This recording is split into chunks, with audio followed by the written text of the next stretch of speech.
नमस्कार. Savita smart cooking recipe मराठीमध्ये तुम्हा सर्वांचं खूप खूप स्वागत आहे. होळीच्या तुम्हा सर्वांना खूप खूप शुभेच्छा.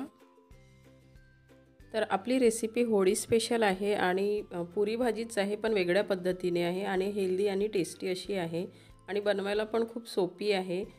खूप काही साहित्य लागत नाही आणि झटपट होणारी अशी आहे. तर चला सुरू करूया. आणि त्याआधी माझ्या चॅनलवर जर नवीन असाल तर प्लीज सबस्क्राईब करा, बेल आयकॉन प्रेस करा, म्हणजे मी रेसिपी अपलोड केली की तुम्हाला नोटिफिकेशन येऊन जाणार. आणि माझ्या व्हिडिओला लाईक, शेअर, कमेंट्स पण करत जा. तर चला सुरू करूया आपल्या रेसिपीला. इथे मी 1 कप गव्हाचं पीठ घेतलेलं आहे आणि आता आपण या पिठामध्ये अर्धा चम्मचपेक्षा कमी साखर टाकून घेतलेली आहे. त्यानंतर मी 1 चम्मच मीठ टाकून घेत आहे आणि त्यानंतर मी 1 चम्मच साधा तेल टाकून घेत आहे. आणि आता आपण हे सर्व साहित्य छान मिक्स करून घेऊया. इथे मी पालक प्युरी घेतलेली आहे, 1 वाटी आहे. त्यानंतर इथे मी बीटरूटचं पाणी घेतलेलं आहे रेड कलर करण्यासाठी आणि इथे हळदीचं येलो कलर करण्यासाठी पाणी घेतलेलं आहे. त्या पिठाचे आपण आता 4 भाग केले आणि आता ही जी प्युरी केलेली आहे आपण ती एका भागामध्ये टाकून घ्यायची आहे आणि ती मळून घ्यायची आहे आणि त्याचा असा घट्टसर असा डो तयार करून घ्यायचा आहे. ज्याप्रमाणे आपण पुरीला करतो त्याचप्रमाणे याचा डो तयार करून घ्यायचा आहे. तर यामध्ये मी 3 भाग कलरचे करणार आहे. तर एक भाग हा पूर्णपणे व्हाईट राहू देणार आहे. तर इथे आता आपले डो तयार झालेले आहे. याला आता मी थोडंसं पुन्हा सेट करून घेते आणि आता आपण याला 5 मिनिटं रेस्ट व्हायला ठेवून द्यायचं आहे. तर आता 5 मिनिटं झालेली आहे. मी आता याला थोडंसं अजून सेट करून घेते. थोडंसं वरून तेल लावून घेते आणि सेट करून घेते. त्यानंतर आपण आता याच्या पोळ्या लाटून घ्यायच्या आहे आधी. तर मी आधी एक आता जो आपण कलर मिक्स केलेला नाही आहे तो गोळा घेतलेला आहे आट्याचा आणि त्याला आता आपण त्याची पातळसर पोळी लाटून घ्यायची आहे आधी. जितकी पातळ लाटता येईल तितकी. तर अशाच आपण तिन्ही पण पोळ्या लाटून घ्यायच्या आहे. पातळ पातळ पोळ्या लाटून घ्यायच्या तिन्ही प्युरीच्या केलेल्या. आणि पालक, बीटरूट, हळद हे शरीरासाठी आणि हेल्थसाठी चांगलंच असते आणि मुलांसाठी तर खूप चांगलं आहे. तर तुम्ही अशा पद्धतीने पण पुरी तयार करू शकता. तर इथे आता आपल्या सर्व पोळ्या लाटून झालेल्या आहे. छान पातळ पातळ मी त्याला लाटून घेतलेले आहे. आता आपण ज्या आपण चारही पोळ्या केलेल्या होत्या त्या एकावर एक ठेवून द्यायचे आहे आणि त्याचा असा रोल तयार करायचा आहे. आणि रोल करताना तो छान दाबून दाबून करायचा, म्हणजे ती बाहेर चिपकून जाणार छानपैकी.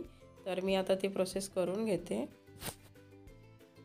तर खालच्या थराला मी रेड पोळी, त्यानंतर व्हाईट पोळी, त्यानंतर ग्रीन आणि त्यानंतर येलो पोळी ठेवलेली आहे.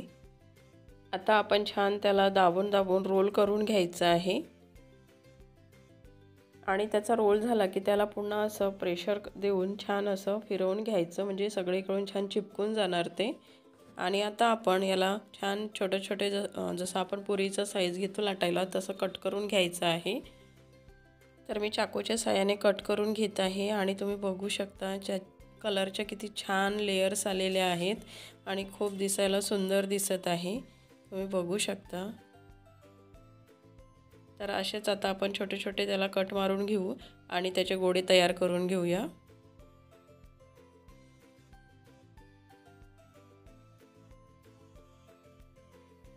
तर आता इथे कट करून झालेले आहे. आता आपण बघू शकता की छान दिसत आहे. आता आपण यांना लाटून घेऊया पुरीच्या आकाराचे. तर आता आपण पुरीच्या आकाराचे आपण याला लाटून घेऊया. खूप पातळ नाही आणि खूप जाड पण नाही करूया. ज्याप्रमाणे आपल्या पुऱ्या असतात त्याप्रमाणेच याला मी लाटून घेते. आपण लाटून झाल्यानंतर पण त्याचं शेड जसंच्या तसं आहे, छान कलरफुल आलेले आहे. तर मी सर्व पुऱ्या आता अशाच तयार करून घेते. तर सर्व पुऱ्या आता लाटून झालेल्या आहेत आणि मी एका बाजूला तेल गरम करायला ठेवलेलं होतं. तर तेल पण गरम झालेलं आहे. तर आता आपण ते तळून घेऊया. तर पुरी तळण्यासाठी तेल छान गरम झालेलाच असावा. तर तुम्ही बघू शकता आपल्या पुऱ्या पण छान फुलू लागलेल्या आहेत आणि छान तळून पण झालेल्या आहे. कलर पण छान आलेला आहे. तर आता आपण काढून घेऊया आणि याच पद्धतीने सर्व पुऱ्या तळून घेऊया.